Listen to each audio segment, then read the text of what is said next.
Au nom du Père, du Fils et du Saint-Esprit. Amen. Grande joie d'être là avec toi en ce 24 août, mercredi.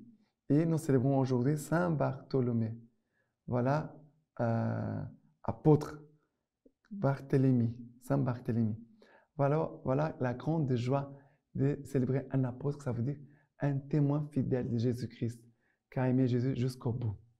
Nous devons demander à cette grâce de fidélité à notre Église catholique, à notre foi catholique et à Jésus-Christ. Maintenant, la première lecture d'aujourd'hui, c'est Apocalypse, chapitre 21, à partir du verset 9. Alors, l'un des 7 anges aux 7 coupes remplies des 7 derniers fléaux s'en vint me dire, « Viens, que je te montre la fiancée, l'épouse de l'agneau. » Il me transporta donc en esprit sur une montagne de grande hauteur et me montra la cité sainte, Jérusalem, qui descendait du ciel de chez Dieu, avec en elle la gloire de Dieu, et resplendit telle une pierre très précieuse, comme une pierre de jaspe cristallin. Elle est munie d'un rempart de grande hauteur, pourvu de 12 portes, près desquelles il y a 12 anges, et les noms inscrits de ceux des 12 tribus des fils d'Israël. À l'Orient, 3 portes, au Nord, 3 portes, au Midi, 3 portes, à l'Occident, 3 portes.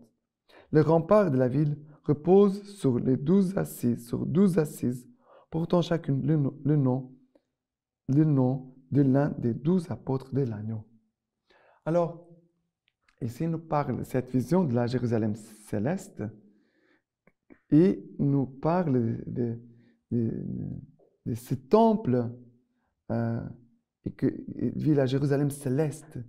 Et il y a les 12 portes, il y a les 12 assises, les 12 tribus d'Israël. Voilà, c'est très important. Il y a les 12 tribus des fils d'Israël. Après les portes, et sur les portes, les noms des 12 apôtres. C'est très important parce que ici, les 12 tribus représentent tout l'Ancien Testament et les 12 apôtres représentent aussi le Nouveau Testament. Ça veut dire que notre foi catholique doit être appuyée sur l'Ancien et le Nouveau Testament. Mais c'est vrai que l'Ancien Testament, il nous conduit, il nous montre en figure ce qui va s'accomplir dans le Nouveau Testament. Et le Nouveau Testament va éclaircir, ça veut dire va donner la compréhension exacte des mystères cachés, voilés dans l'Ancien Testament. Mais nous devons marcher avec les deux testaments. Mais voilà que cette lecture, un évangile à l'Ancien Testament et le Nouveau Testament se complètent. Ils vont ensemble et éclairés par les ministères de l'Église. Ça veut dire que l'Église nous enseigne ce que nous devons vivre à partir de la parole de Dieu. Et voilà que le Seigneur veut nous faire enraciner dans la vie de l'Église, dans la vie de foi. Les 12 assises, ça veut dire quelque chose de solide. Et aussi les portes. Les portes, c'est pour donner accès au mystère de Dieu. Ça veut dire accès à l'agneau de Dieu. Parce que c'est l'agneau qui règne, qui est là, au milieu du temple. Voilà quelques indications pratiques importantes. Maintenant, le psaume d'aujourd'hui, c'est le psaume 145 à partir du verset 10. Que toutes tes œuvres te rendent grâce, Seigneur, que tes amis te bénissent, qu'ils disent la gloire de ton règne, qu'ils parlent de ta prouesse, pour faire savoir aux fils d'Adam tes prouesses, la splendeur de gloire de ton règne.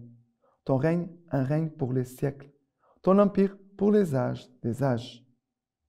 Le Seigneur est justice en toutes ses voies, fidèle en toutes ses œuvres. Proche est le Seigneur de ceux que l'invoquent, de tous ceux que l'invoquent en vérité. Et ici, parle le Seigneur est justice et le Seigneur est fidélité en toutes ses œuvres. Justice et fidélité. Et c'est très important de parler de fidélité parce que les gens sont très infidèles. Nous vivons un temps de beaucoup d'infidélité. On voit déjà ça dans les familles, les mariages. Il y a beaucoup d'infidélité. La vie de foi, parfois, il y a beaucoup d'infidélité parce que les gens, aujourd'hui, sont ici, dans une église, après vont partir dans une autre église, après vont faire une autre chose, après vont chercher des sorciers, après vont chercher d'autres choses. Ça veut dire que les gens partent à droite et à gauche. Il n'y a pas de fidélité. Le Seigneur m'a donné son église. À travers son église, le Seigneur m'a donné tout ce que j'ai besoin pour la sainteté, pour ce que j'ai besoin. Je dois aller vers l'église. Célébrer l'apôtre Barthélemy aujourd'hui, c'est célébrer le don de l'église. Ce que nous avons besoin, nous devons d'abord chercher dans l'église, avoir des réponses à travers l'église. C'est pour ça que nous devons avoir un accompagnateur spirituel, avoir un conseiller spirituel dans l'église, quelqu'un qui vraiment peut nous conduire dans notre foi et aussi dans la vie des choses de chaque jour, d'accord? Mais pour que nous soyons fidèles, que nous soyons fidèles. Et maintenant, l'évangile d'aujourd'hui, c'est Jean chapitre 1er à partir du verset 45. Philippe trouve Nathanaël et lui dit, « Celui dont Moïse a écrit dans la loi, ainsi que les prophètes, nous l'avons trouvé.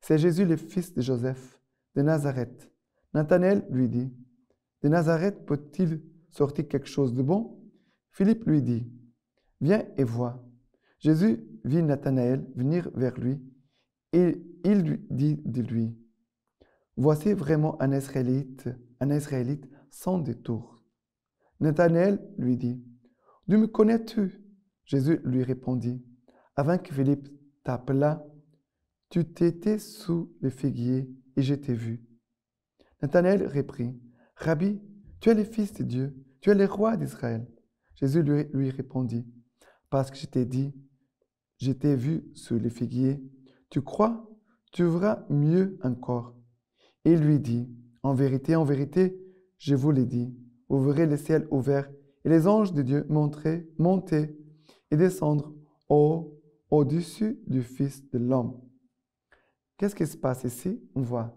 Philippe qui a trouvé Jésus, qui va chercher Nathanaël, qui apporte Nathanaël jusqu'à Jésus. La dimension missionnaire. Célébrer les apôtres, célébrer Barthélemy, c'est quelqu'un qui est allé à la rencontre des autres pour communiquer Jésus, pour apporter la présence de Jésus aux autres, qui les a approchés de Jésus. Très important. Première chose, faire ce mouvement, aider les autres à s'approcher de Jésus, aider les autres à s'approcher de l'Église, aider les autres à s'approcher des sacrements, la confession, le baptême, l'Eucharistie, apporter les autres vers les sacrements, aussi l'onction des malades. Voilà, approche-toi de Jésus, de l'Église, et aide aussi les autres à entrer dans ce même mouvement. Et après, Jésus qui va révéler à Nathanaël que Jésus le connaît. Ce n'est pas toi, Nathanaël, qui viens vers moi. Je te connais déjà. Ce n'est pas toi qui m'as aimé les premiers, c'est moi qui t'ai aimé les premiers, comme dit Jésus dans l'Évangile. Ça veut dire que Dieu, d'un coup, se révèle à Nathanaël. Et Nathanaël se voit connu de Jésus. Dieu me connaît, Jésus. Je t'ai vu sur le figuier. Te voir sur le figuier, ça veut dire, je t'ai vu, Nathanaël cherchait à connaître les Écritures. Certainement, il voulait comprendre l'Ancien Testament parce qu'il n'avait pas le Nouveau Testament, Nathanaël. Alors, certainement, il scrutait les Écritures pour comprendre davantage par rapport au Messie, à la venue du Messie. Et là, Jésus se présente comme la réponse de ses recherches. Voilà, c'est moi que tu cherchais. Et Jésus va dire, tu verras mieux encore. Ça veut dire, tu verras encore davantage. Le Seigneur veut te donner de voir, mais ça veut dire de croire. Parce que notre vision, elle est liée à la foi. Notre vision, elle est liée à l'amour. Tu verras mieux encore. Le Seigneur veut que tu puisses voir mieux encore. Et Jésus va dire, tu verras le ciel ouvert et les anges de Dieu monter et descendre au-dessus du Fils de l'homme. Ça veut dire, c'est le mystère de la rédemption du salut. Ça veut dire, Jésus, on croit, c'est cette échelle où les anges vont descendre et monter. Ça veut dire que Barthélemy, tu vas connaître les plus précieux et plus grands mystères, que c'est le mystère du salut, de la rédemption de l'humanité à travers mon sacrifice, à travers ma croix. Et maintenant, la lecture patristique. Barthélemy, appelé aussi Nathanaël, naquit à Cana. C'est Philippe qui les présenta à Jésus sur le bord du Jourdain.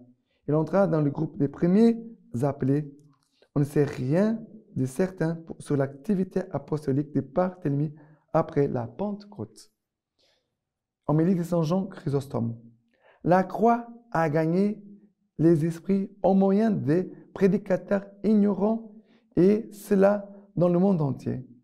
Il ne s'agit pas de questions banales, mais de Dieu et de la vraie foi, de la vie selon l'Évangile, du jugement futur. Elle a donc transformé en philosophes des rustres et des illettrés.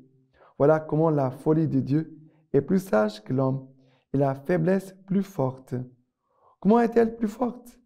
Parce qu'elle s'est répandue dans le monde entier, qu'elle a soumis tous les hommes à son pouvoir et qu'elle a résisté aux innombrables adversaires qui voulaient faire disparaître le nom du crucifié. Au contraire, ce nom s'est épanoui et propagé. Ses ennemis ont péri, ont disparu. Les vivants qui combattaient un mort ont été réduits à l'impuissance.